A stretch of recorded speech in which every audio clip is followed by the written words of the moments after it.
स्वागत है। मेरे सामने अमाज़फिट एक्टिव 2 राउंड एडिशन है और मैं आपको दिखाने जा रहा हूं कि इस घड़ी को आईफोन के साथ कैसे पेयर करें।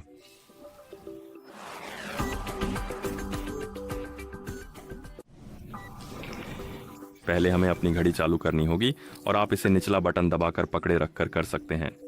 बटन दबाए रखें जब तक घड़ी वाइब्रेट न करे। वाइब्रेट होते ही बटन छोड़ें और घड़ी के बूट होने का इंतजार करें।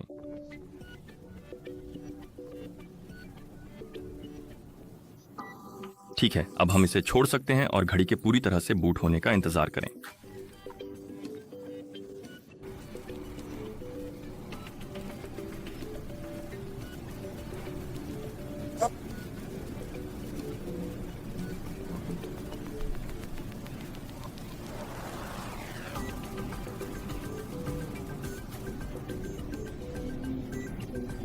ठीक है, जैसा आप देख सकते हैं स्क्रीन पर भाषाओं की सूची है। आप सूची स्क्रॉल कर सकते हैं, पसंदीदा भाषा चुन सकते हैं और उस पर टैप कर सकते हैं। आप देख सकते हैं घड़ी हमें बताती है कि दोनों डिवाइस को पेयर करने के लिए ZP एप्लीकेशन डाउनलोड और इंस्टॉल करें। तो अपने आईफोन पर जाएं, सुनिश्चित करें कि आपके पास इंटरनेट कनेक्शन और ब्लूटूथ चालू है। एक बार ऐसा करने के बाद अपने आईफोन पर ऐप स्टोर खोलें। ऐप स्टोर में सर्च पर टैप करें, फिर सर्च बार पर टैप करें और ज़ैप टाइप करें, अंत में 2 P के साथ, और फिर सर्च बटन पर टैप करें और ऐप्स की सूची में जहां सभी एप्लीकेशन दिखती हैं, आपको ज़ैप एप्लीकेशन दिखना चाहिए।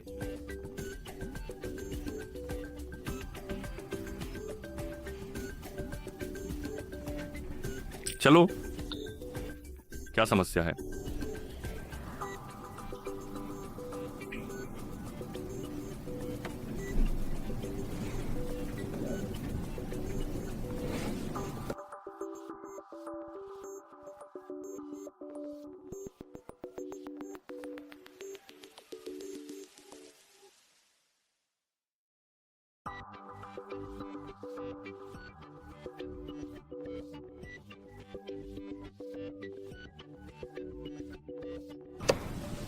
ठीक है, और यहाँ हमें ये मिल गया है। ऐप्स की सूची में आपको ये ज़ैप ऐप इस आइकन के साथ दिखना चाहिए। आप इस पर टैप कर सकते हैं और फिर गेट बटन पर टैप करके इसे डाउनलोड और इंस्टॉल कर सकते हैं।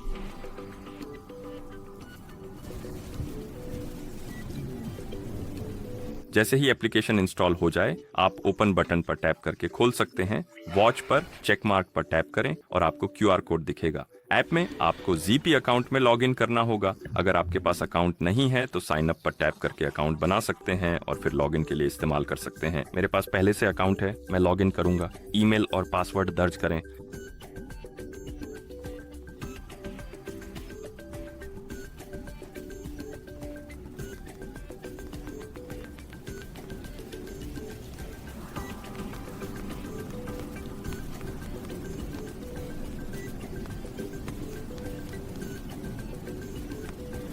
और फिर हम टैप कर सकते हैं लॉगिन।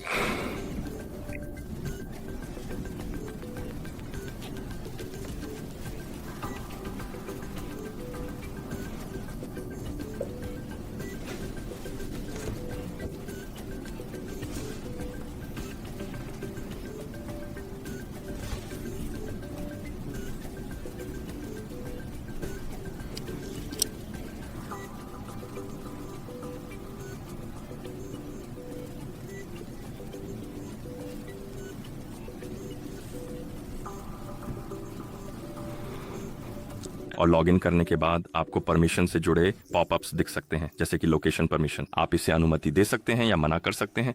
फिर हमारे पास ब्लूटूथ परमिशन है, इसे अनुमति दें, ये ज़रूरी है। और फिर हमारे पास नोटिफिकेशन परमिशन है, ये ज़रूरी नहीं है।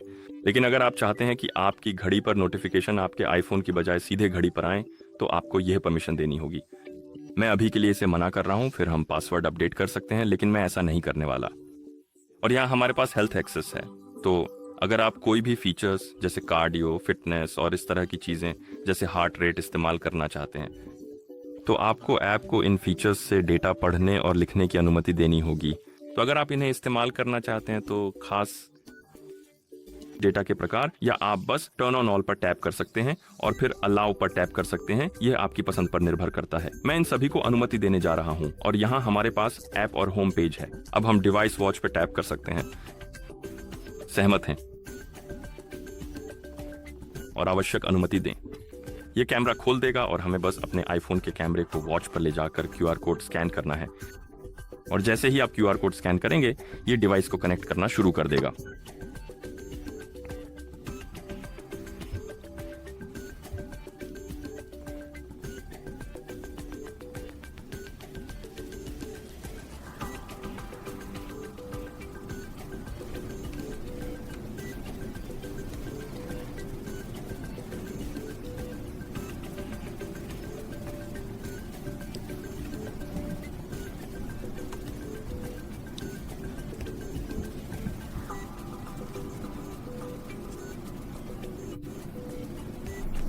पॉपअप दिखे तो पेयर टैप करें, नोटिफिकेशन के लिए सामान्य अनुमतियां दें और फिर वॉच पर पुष्टि करने के लिए चेक मार्क पर टैप करें।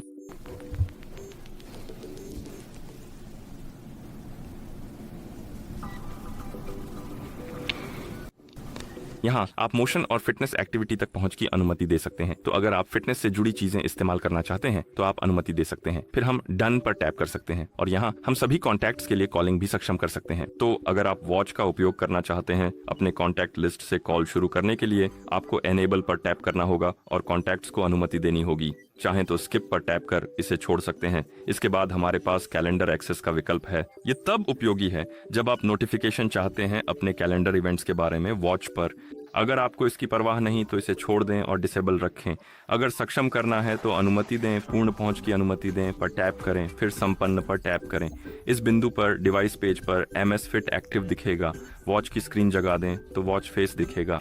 इसका मतलब है कि डिवाइस एक दूसरे से पेयर हो चुके हैं और इसी तरह आप इस वॉच को आईफोन के साथ पेयर करते हैं।